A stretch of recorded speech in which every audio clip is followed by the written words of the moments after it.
ಆತ್ಮೀಯ H16 news ಅರ್ಥಾತ್ ಹೇ ಸೀತಾರಾಮಗೆ ಸ್ವಾಗತ. ನಾನು ನಿಮ್ಮವ MI ಅಥವಾ ಮಲ್ಲಪ್ಪ ಜೋತಾವಾರ್. ಆದ್ಮೇಲೆ ಈಗ ತಾವು ದಿನ ಸುದ್ದಿಗಳನ್ನ ಅದರ ಜೊತೆಗೆ ವಿಶೇಷತೆಗಳನ್ನ ನೋಡ್ತಾ ಹೋಗಿ ವಿಶೇಷ ಈ ಮೊದಲನೇ ಸುದ್ದಿಯನ್ನು ನೋಡಿ.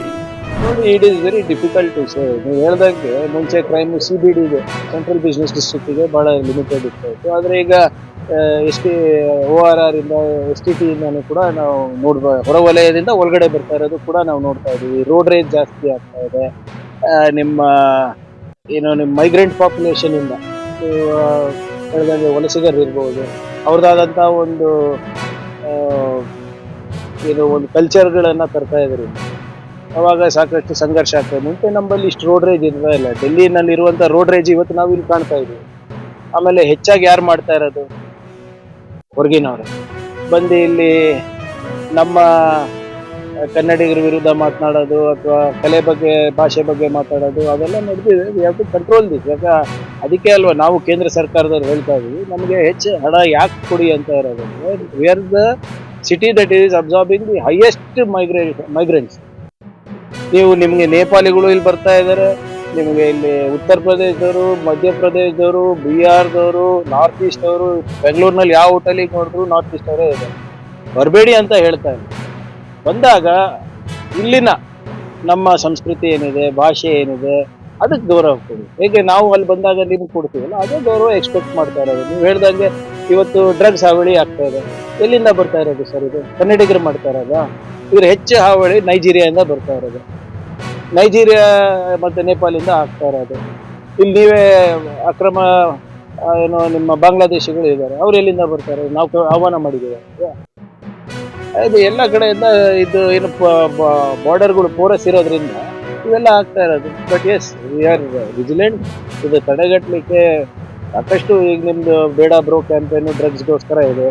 ಟ್ರಾಫಿಕಲ್ಲಿ ನಿಯಂತ್ರಣ ಮಾಡಲಿಕ್ಕೆ ಈಗ ನಮ್ಮ ಸ್ನೇಹಿತರು ಹೇಳ್ದಂಗೆ AI ಕ್ಯಾಮ್ರಾಗಳನ್ನು ಅಳವಡಿಸ್ಕೊತಾ ಇದ್ದೀವಿ. ಕಮಿಷನರೇಟನ್ನು ವಿಭಜನೆ ಮಾಡಬೇಕು ಅಂತ ಮಾನ್ಯ ಮುಖ್ಯಮಂತ್ರಿಗಳು ಹೇಳ್ತಾರೆ. So that we can decentralise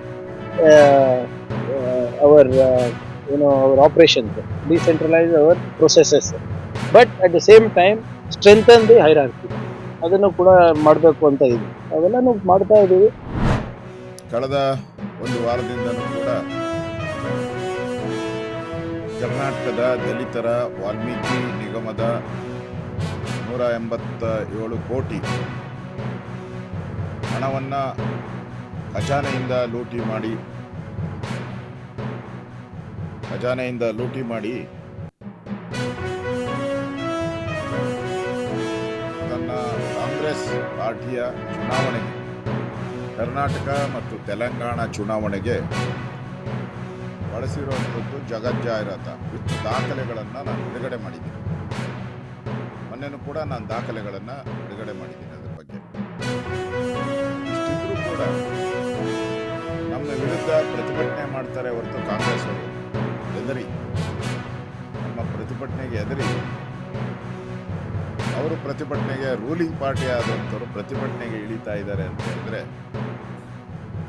ಈ ಸತ್ಯಾಸತ್ಯತೆಯನ್ನು ಮುಚ್ಚಿಡಬೇಕು ಅನ್ನೋ ದೃಷ್ಟಿಯಿಂದ ಅವರು ಪ್ರತಿಭಟನೆ ಮಾಡ್ತಾರೆ. ಸತ್ಯ ಇಲ್ಲ ಅಂದಿದ್ರೆ ಅವ್ರು ಬೀದಿಗೆ ಬರೋ ಅವಶ್ಯಕತೆನೇ ಇಲ್ಲ. ಜನನೇ ತೀರ್ಮಾನ ಮಾಡ್ತಾ ಇದ್ರು, ಇದು ಸತ್ಯ ಇಲ್ಲಪ್ಪ. ಜನ ಯಾವಾಗ ವಾಲ್ಮೀಕಿ ನಿಗಮದ ಹಣ, ದಲಿತರ ಹಣ, ಬಡವರಿಗೆ ಸೇರ್ಬೇಕಾಗಿದ್ದಂಥ ಹಣ ಲೂಟಿಯಾಗಿ ಜನ ಧ್ವನಿಯ ತಕ್ಷಣ ಈ ರಾಜ್ಯದಲ್ಲಿ ನಮ್ಮ BJP ಕಾರ್ಯಕರ್ತರು ಎಲ್ಲ ಜಿಲ್ಲೆಗಳಲ್ಲೂ ಹೋರಾಟ ಮಾಡ್ತಾ ಇದ್ದಾರೆ. ಜಿಲ್ಲಾ ಕೇಂದ್ರಗಳಲ್ಲಿ ಒಂದು ವಾರದಿಂದ ಹಗಲು ರಾತ್ರಿ ಧರಣಿಯನ್ನು ಕೂಡ ಮಾಡ್ತಾ ಇದ್ದಾರೆ. ಇದರ ಪ್ರತಿಫಲವಾಗಿ ಇವತ್ತು ಸರ್ಕಾರ ಒಂದು ರೀತಿ ಇಕ್ಕಟ್ಟಿನ ಪರಿಸ್ಥಿತಿಯಲ್ಲಿ. ನಾವು ಇದನ್ನು ಇಲ್ಲಿಗೆ ಬಿಡಲ್ಲ. ನಾಳೆನೂ ಕೂಡ ವಿಧಾನಸೌಧ ಮುತ್ತಿಗೆ ಹಾಕುವಂಥ ಕಾರ್ಯಕ್ರಮವನ್ನು ನಾವು ಮಾಡ್ತಾ ಇದ್ದೀವಿ. ನಾಳೆ ಬೆಳಗ್ಗೆ 9:00ವರೆಗೆ ಫ್ರೀಡಂ ಪಾರ್ಕಿಂದ ವಿಧಾನಸೌಧ ಮುತ್ತಿಗೆ ಹಾಕುವಂಥ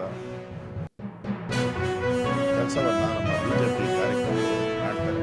ನಾನು ಭಾಗವಹಿಸ್ತೇನೆ, ಸನ್ಮಾನ್ಯ ವಿಜಯೇಂದ್ರ ಅವರು ಅದರಲ್ಲಿ ಭಾಗವಹಿಸ್ತಾರೆ. ನಾನು ಈಗಾಗಲೇ ನಿನ್ನೆ ಕುಮಾರಸ್ವಾಮಿ ಅವರು, ಗೌರವಾನ್ವಿತ ಕುಮಾರಸ್ವಾಮಿ ನಮ್ಮ ಕೇಂದ್ರದ NDA ಸಚಿವರು ಮತ್ತು JDSನ ರಾಜ್ಯದ ಅಧ್ಯಕ್ಷರು ಅವ್ರ ಜೊತೆನೂ ಸುದೀರ್ಘವಾದಂಥ ಮಾತುಕತೆ ಆಯಿತು. ಅವರು ಇಲ್ಲ ಬ್ರದರ್, ಇದನ್ನು ಕಂಟಿನ್ಯೂ ಮಾಡಿ, ಒಂದು ಪೀಕಿಗೆ ಹೋಗಿದೆ, ಇದು ಜನಕ್ಕೆ ರೀಚ್ ಆಗಿದೆ, ಇದನ್ನು ಕಂಟಿನ್ಯೂ ಮಾಡಿ, ನಮ್ಮ ಪಾರ್ಟಿಯವ್ರಿಗೂ ನಾನು ಹೇಳ್ತೀನಿ ಅನ್ನೋ ಮಾತನ್ನು ಹೇಳಿದ್ದಾರೆ. ತಪ್ಪುಗಳನ್ನು ಮಾಡಿರ್ತಕ್ಕಂಥ ಕಾಂಗ್ರೆಸ್ ಸರ್ಕಾರ, ಕಂಗೆಟ್ಟಿರುವ ಕಾಂಗ್ರೆಸ್ ಸರ್ಕಾರ ಒಂದರಿಂದ ಒಂದು ಮತ್ತೊಂದು ತಪ್ಪುಗಳನ್ನು ಮಾಡ್ತಾನೇ ಇವೆ. ತೆರಿಗೆದಾರರ ಹಣ ಸದ್ಬಳಕೆ ಆಗಬೇಕು ಅನ್ನೋದು ನಮ್ಮ ಉದ್ದೇಶ, ಪರಿಶಿಷ್ಟರ ಕಲ್ಯಾಣ ಆಗಬೇಕು ಅನ್ನೋದು ನಮ್ಮ ಉದ್ದೇಶ ಈ ಹೋರಾಟ. ಮತ್ತು ನಮಗೆ ಸಾರ್ವಜನಿಕ ಹೊಣೆಗಾರಿಕೆ ಮತ್ತು ಸಂವಿಧಾನದ ಮೌಲ್ಯಗಳನ್ನು ಉಳಿವಿಗಾಗಿ ನಾವು ಈ ಹೋರಾಟವನ್ನು ನಾವು ಮಾಡ್ತಾ ಇದ್ದೀವಿ. ನಾನು ಕಾಂಗ್ರೆಸ್ ನಾಯಕರಿಗೆ ಪ್ರಶ್ನೆ ಕೇಳ್ತೀನಿ, ನಿಮ್ಮ ನಿಷ್ಠೆ ಯಾರ ಪರ? ಪರಿಶಿಷ್ಟ ಹಿತಾಸಕ್ತಿಗಳ ಪರವೋ, ಸಂವಿಧಾನದ ಆಶಯಗಳ ಪರವೋ, ತೆರಿಗೆದಾರರ ಹಣದ ಸದ್ಬಳಕೆ ಪರವಾಗೋ, ಅಥವಾ ಲೂಟಿ ಮಾಡಿರುವಂಥ ನಾಗೇಂದ್ರನ ಪರವಾಗೋ ತೀರ್ಮಾನ ಮಾಡಿ. 34ಕ್ಕೂ ಹೆಚ್ಚು ಪ್ರಕರಣಗಳಲ್ಲಿ ಭಾಗಿಯಾಗಿರ್ತಕ್ಕಂಥ ಅದು ಎಲ್ಲ ಕೇಸ್ಗಳು ಲೂಟಿದೆ, ಹೋರಾಟದ್ದಲ್ಲ, ಯಾವುದೋ ಕಾಂಗ್ರೆಸ್ ಪಾರ್ಟಿ ಹೋರಾಟದ್ದಲ್ಲ ಇದು. ಅವ್ರು ಬೇರೆ ಬೇರೆ ದಿಕ್ಕುಗಳಲ್ಲಿ ಮಾತಾಡ್ತಾರೆ, ಬೇರೆ ಮುಖ್ಯಮಂತ್ರಿಗಳ ಮೇಲೆ ಇಲ್ವಾ ಅಂತ. ಅವರು ಪಾರ್ಟಿಗೋಸ್ಕರ ಹೋರಾಟ ಮಾಡಿರ್ತಾರೆ. ಇದು ಎಲ್ಲ ಕೇಸ್ಗಳು ಕೂಡ ಇಲ್ಲಿ ಎಲ್ಲ ಕಳ್ತನ ಮಾಡಿರೋದು, ಎಲ್ಲ ಲೂಟಿ ಮಾಡಿರೋದು, ಮೈನಿಂಗಿಂದ ಹಿಡಿದು ವಾಲ್ಮೀಕಿ ನಿಗಮದ ಹಗರಣಗಳು ಎಲ್ಲನೂ ಕೂಡ ಇಲ್ಲಿದೆ. ಇಷ್ಟು ಕೇಸನ್ನು ನಾನು ನೆನ್ನೆನೇ ನಿಮಗೆ ನಾನು ಕೊಟ್ಟಿದ್ದೀನಿ. ಇಷ್ಟು case with case number date ಆಯಿತು. 34, 31 ಪ್ಲಸ್ ಈ ಕಡೆ ಮೈನಿಂಗ್ 35 ಕಾಪಿ ಕೊಡ್ತೀನಿ ನಿಮ್ಗೆ. 35 ಕೇಸ್ ಇದೆ.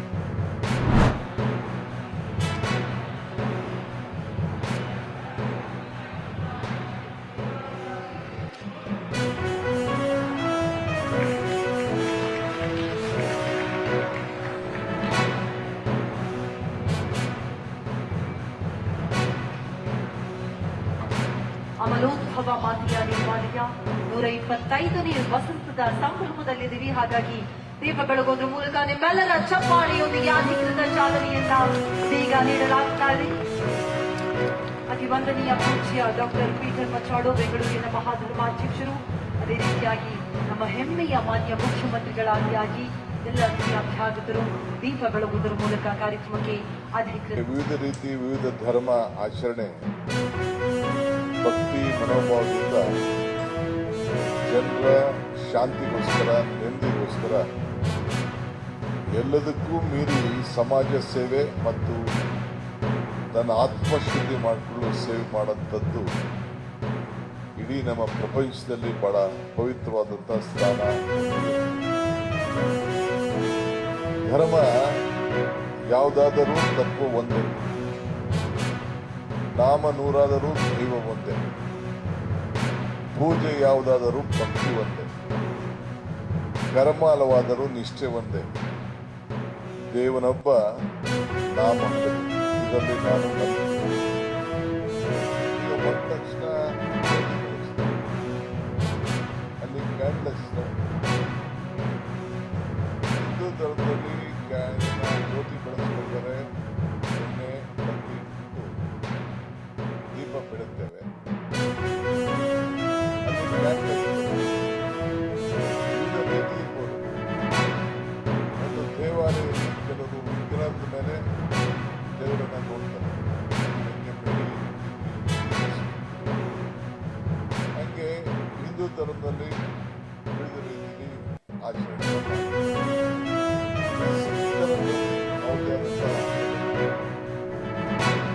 ಹಂಗೆ ಇವತ್ತು ಕಂಬ, ಧ್ವಜ ಕಂಬ, ಎಲ್ಲ ದೇವಾಲಯಗಳು ಕೂಡ ಇದು ಧ್ವಜ ಕಂಬ ಸಾಮಾನ್ಯವಾಗಿ ಹಿಂದೂ ಧರ್ಮದಲ್ಲಿ ಕೂಡ ನೋಡ್ತಾ ಇದ್ದೀವಿ.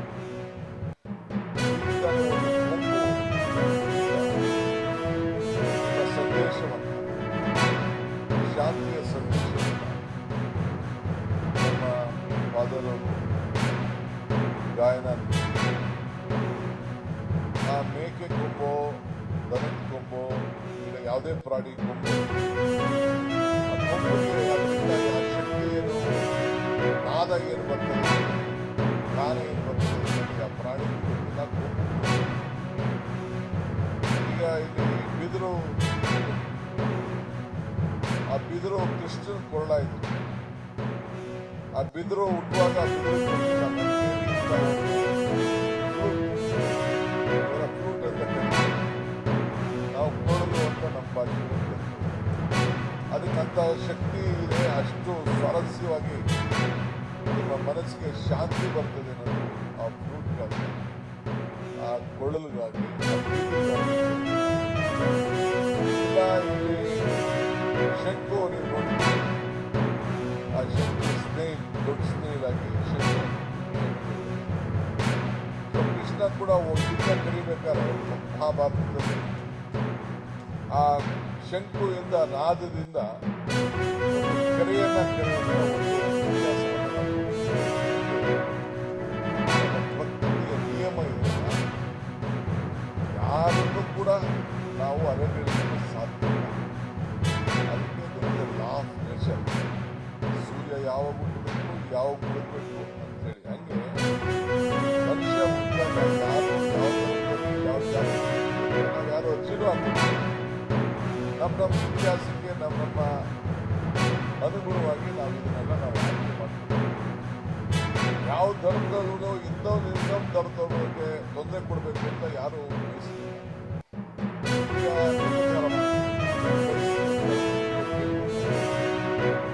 ಎಷ್ಟೋ ಜನ ಟೀಕೆ ಮಾಡ್ತಾರೆ, ಯಾರೇ ಟೀಕೆ ಮಾಡಿದ್ರು ಕೂಡ ಆರೋಗ್ಯನ ಹೆಚ್ಚು ಕಮ್ಮಿ ಆಗ್ಬೇಕಾದ್ರೆ ಬೋರಿಂಗ್ ಹಾಸ್ಪಿಟ್ಲಿಗೆ ಹೋಗ್ತಾ ಇದ್ರು, ಮಾತಾ ಹಾಸ್ಪಿಟ್ಲಿಗೆ ಹೋಗ್ತಾ ಇದ್ರು. ಶಾಲೆಗೆ ಹೋಗ್ಬೇಕಾದ್ರೆ ಇದು ಸೆಂಟ್ ಜೋಸೆಫ್ ಕ್ರೈಸ್ಟ್ ಇನ್ಸ್ಟಿಟ್ಯೂಷನ್ಗೆ ಸಿಗ್ತದೆ, ಮೌಂಟ್ ಕಾರ್ಮಲ್ ಕಲೆ ಮಕ್ಕಳನ್ನೇ ಸಿಗ್ತದೆ. ಸೊ ಲಾಭ ಬೇಕಾದ್ರೆ ಆಗ ಧರ್ಮ ಇರುವುದಿಲ್ಲ, ಲಾಭ ಇಲ್ಲದೆ ಹೋದಾಗ ಕೆಲವೆಲ್ಲ ಇದಕ್ಕೆ ಪ್ರಾರಂಭವನ್ನು ಮಾಡ್ತಾರೆ. ಈ ಸರ್ಕಾರ ಇರೋದೇ ತಮಿಳುನಾಡಿನ ನೀರ್ಗಂಟಿ ಕೆಲಸ ಮಾಡೋದಕ್ಕೆ ಈ ಸರ್ಕಾರ ಇದೆ. ನಮ್ಮ ರೈತರಿಗೆ ಬೆಳೆ ಹಾಕಬೇಡಿ, ನೀರು ಕೊಡಲ್ಲ ಅಂತಾರೆ. ತಮಿಳುನಾಡಿಗೆ ರಾತ್ರಿ ಹೊತ್ತಲ್ಲಿ ಕದ್ದು ನೀರು ಬಿಡ್ತಾರೆ. ಇದು ಈ ಸರ್ಕಾರ ನೀರ್ಗಂಟಿ ಕೆಲಸ ಮಾಡ್ಕೊಂಡಿದ್ದಾರೆ. ಇದು ಅತ್ಯಂತ ಸುಳ್ಳು ಹೇಳಿ ನಡೆಸ್ತಾ ಇರತಕ್ಕಂಥ ಸರ್ಕಾರ ಇದೆ. ತಾವೆಲ್ಲ ಇಲ್ಲಿವರೆಗೆ ಸುದ್ದಿಗಳನ್ನು ನೋಡಿದಿರಿ, ಜೊತೆಗೆ ವಿಶೇಷ ಘಟನೆಗಳನ್ನು ಸಹ ನೋಡಿದಿರಿ. ಅದು ನಿಮ್ಗೇನು ಅನ್ನಿಸ್ತು? ನಿಮಗೆ ಲೈಕ್ ಮಾಡಿರಿ, ಶೇರ್ ಮಾಡಿರಿ, ಕಾಮೆಂಟ್ ಮಾಡಿರಿ, ಜೊತೆಗೆ ಸಬ್ಸ್ಕ್ರೈಬ್ ನಿಲ್ಲಿಸ್ಬೇಡ್ರಿ. H16 ನ್ಯೂಸ್ ಅರ್ಥಾತ್ ಸಿದ್ದರಾಮಯ್ಯ ಸತ್ಯದ ಕೈಗಳಲ್ಲಿ ವಂದನೆಗಳು.